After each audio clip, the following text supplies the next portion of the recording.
Don't you know that playing with women is an art, and cheating is what makes a man? Don't you think I'm such a gorgeous husband? I've reached my limit. I am Martha, 52 years old. I work part-time as a cleaning lady in a nursing home. I have been married to a janitor my age for 25 years. We have 2 children, Harry and Jean. They are both college students. One day before work, my husband started holding a bottle I had never seen before, and I was like, huh? Perfume? I raised my eyebrows because my husband had never used perfume since we were married. Then he gave me a condescending look and said something about why I shouldn't use perfume. No, it's not bad, but... I'm not saying it's bad, but why all of a sudden? I simply asked him about it. And then... A man of any age needs to improve himself. And suddenly... A woman is no longer a lady when she has a child. They just become mothers. A man is still a man because he doesn't have to give birth. He dodged my question, saying that there might be a difference in perspective here. And presbyopia. You need to take those glasses off right now. You're shifting them to look at things. I'm changing to double vision colored lenses at work because I want to take care of myself at my age.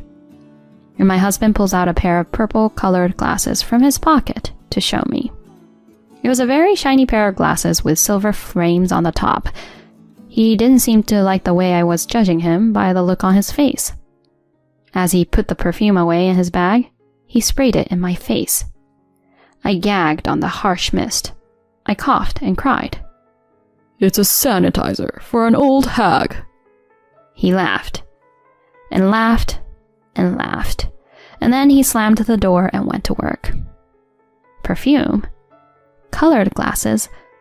I was horrified by this surprising array of things, and I was also horrified by his aggressive way of talking to me, spraying perfume on my face. That was the beginning of my husband's aggressiveness towards me. The next day, I was standing in front of the bank, feeling very sad. Why was my husband like that yesterday? I don't think there is a single person who wouldn't be depressed by getting belittled and having perfume sprayed on their face. But I didn't want my sons to see me unhappy.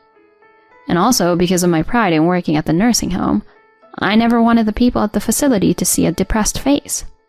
So, there was only one solution. I was a little bit depressed at times like these. Let's go out for a nice lunch alone to blow off steam. I have a bank account with my earnings from my days when I used to be single. I went out in front of the station with the bank book of my personal account. My mother opened this account at the post office when I was born, and it has been funded ever since. And I still save the money for my cleaning job by separating it from the monthly household expenses. I had hoped to use it for my first and second son's weddings, and I have been spending up to $50 a month of it on treats like this. But I didn't feel the need for a reward so soon and didn't use it for a few months. This is a secret course for me. But when I went to the ATM to withdraw the money, I was surprised.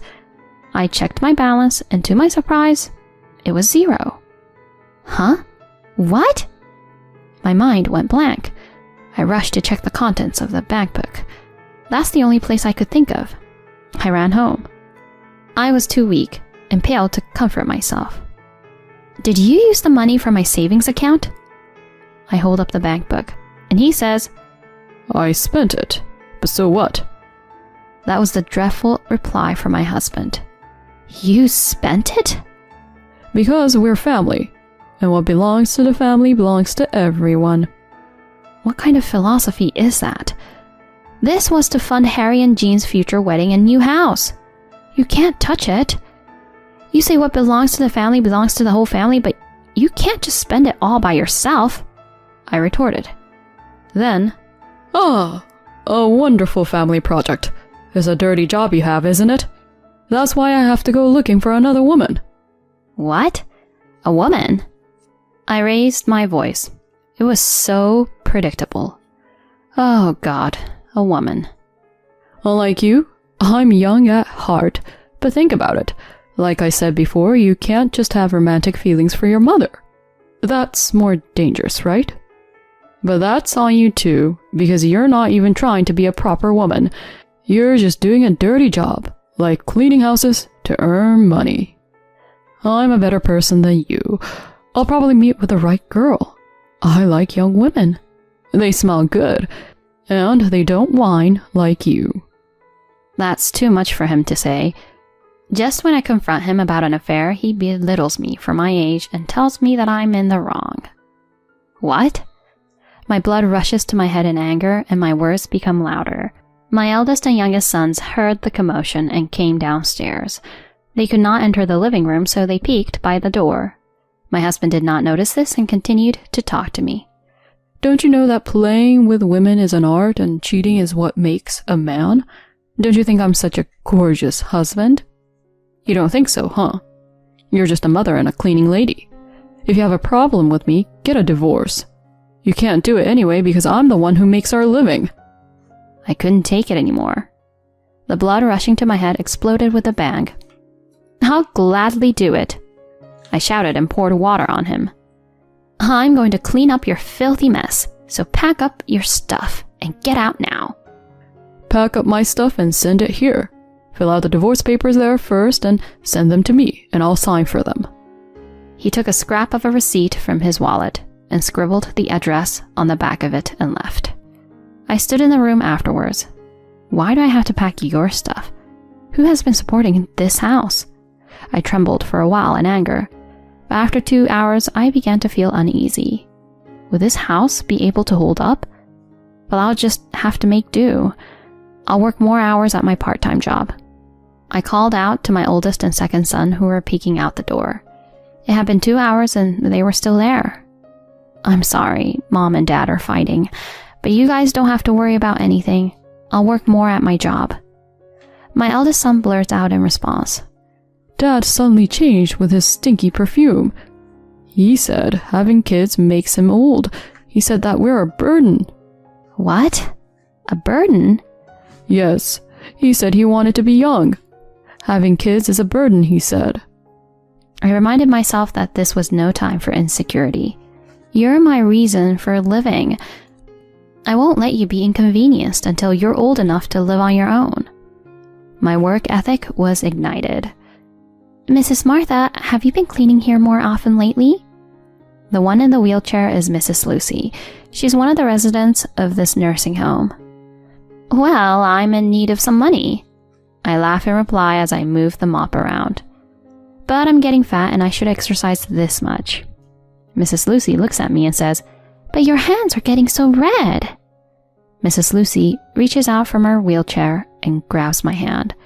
I was unexpectedly overcome by emotions at such a moment. Suddenly, tears fell from my eyes.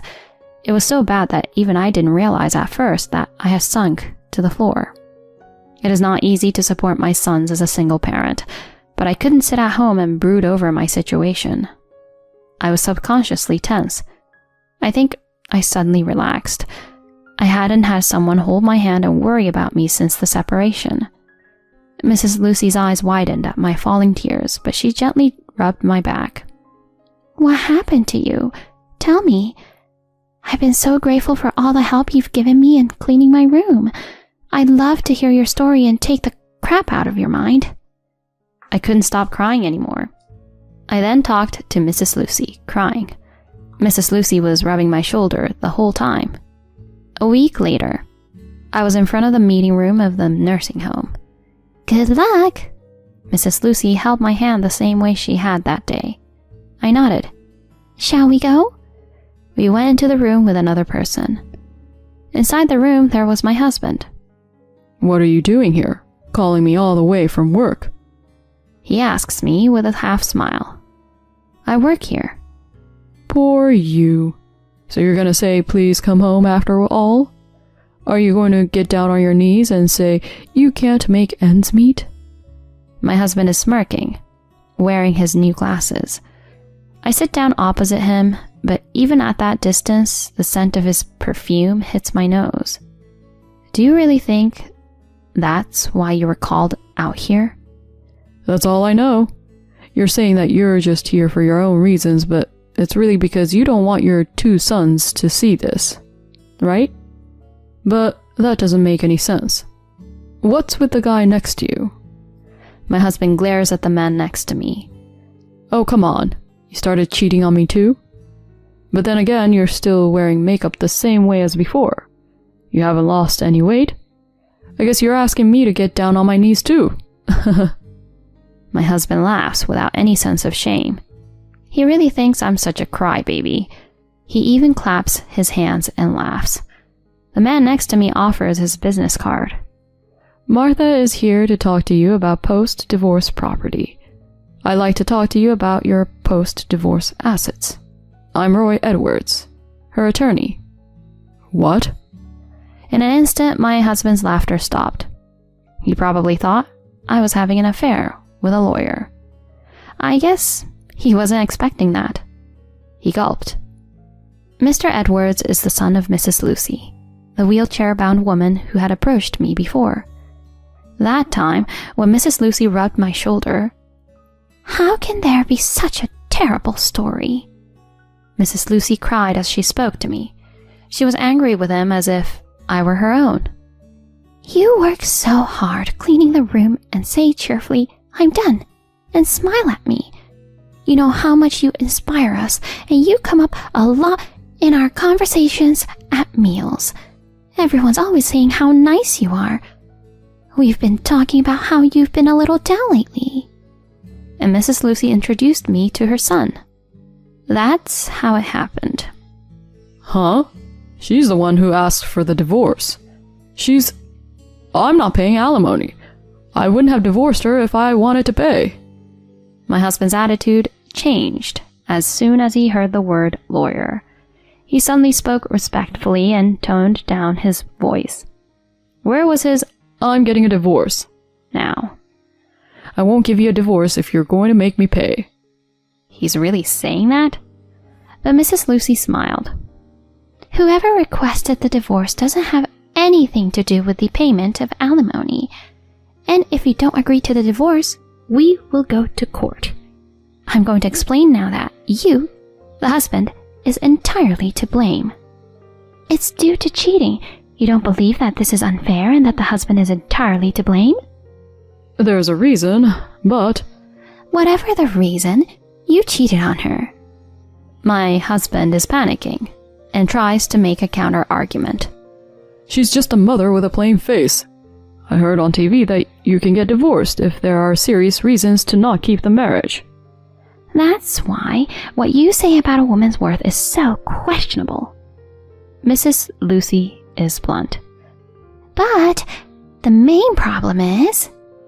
Mrs. Lucy pulls out a piece of paper. It was a debit statement for my bank account. As she's holding it up, she says, "It says here that all of these were drawn from Martha's account, but..." Then Mrs. Lucy pulls out another piece of paper. "This debit card is in your name, her husband." My husband nods in a shaky way. He must have admitted that he used it. Mrs. Lucy's voice was slow in contrast to my husband's rapid speech, like a gentle, gradual overpowering. "I see." Mrs. Lucy looked at me, and she confirmed it. "Do you have any memory of making cards like this?" I shake my head. I breathe in and answer clearly. "No." Mrs. Lucy turned her face back to my husband. "It looks like this was made with a family card linked to this account. You made a card without your wife's knowledge and falsified the application form. Therefore, you are guilty of forgery." What's that? "It's a crime." What? "In other words, it is a criminal matter. A crime." That word carried so much weight. They're words that people don't use in their normal lives. My husband was confronted with the reality of having committed such a crime. "So, here are the card statements. For branded bags, cosmetics, accessories." I don't have it all. I gave them away. "It doesn't matter." Mrs. Lucy brushed it off. I have to say something. I mean, how could you use your wife's money to buy a present for a woman you're having an affair with? I just had to butt in. Spending your wife's money while saying that cheating is what makes a man is beyond shallow. But I also thought that those crooked values should be beaten down, and I should cut him off at that point. I have the statement as evidence, so you'll have to pay this in addition to the alimony. Oh. My husband fell off his chair. That is why I called you to be present. Mrs. Lucy gets up and opens the door. Mrs. Lucy told us the story, you know. My sons came in. Oh, you! My husband, still lying on the ground, looks up at them. They both look down at him. So, we're just a burden to you, huh? But we feel like you're the one who's being a burden because you spent our money and put us at a disadvantage. Then my oldest son sprays him with perfume that my husband had left from the house. I'll disinfect you. You get out of our house. He cried the whole time. I watched him for a while. Shall we go? We have nothing more to talk about. Mrs. Lucy urged me to go. We left the room, leaving my husband snotty-nosed and shaking. The people from the nursing home were waiting for us outside. How did it go? Mrs. Judy, a client from the nursing home who was in a wheelchair, was in the front of the group and called out to us. It was fine. Mrs. Lucy's son replied. Everyone applauded. I looked back at the meeting room. I wonder if my husband can hear the applause as he breaks down in tears. I was able to have this ending with everyone at the nursing home, my oldest and youngest sons. In the end, my husband and I were divorced. Mrs. Lucy was right. I got my alimony and my money back. My husband was thrown out, penniless. Of course, I got my alimony from the other woman too. Thanks to that, they split up. I'm no good without someone. I also got an email from him, crying to get back together with me. I'm not your mother. I blocked his calls. The day came when I had to withdraw half of the money from my savings account. That day was my eldest son's wedding.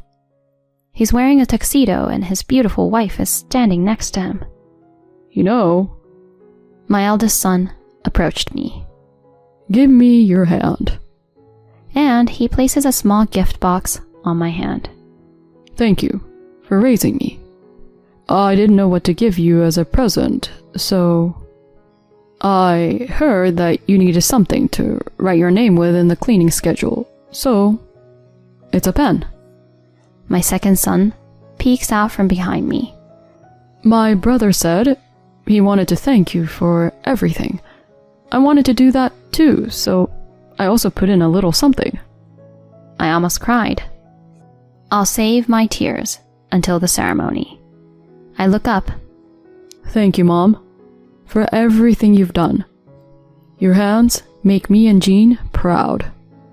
I look at my dry hands, and the bride holds them for me.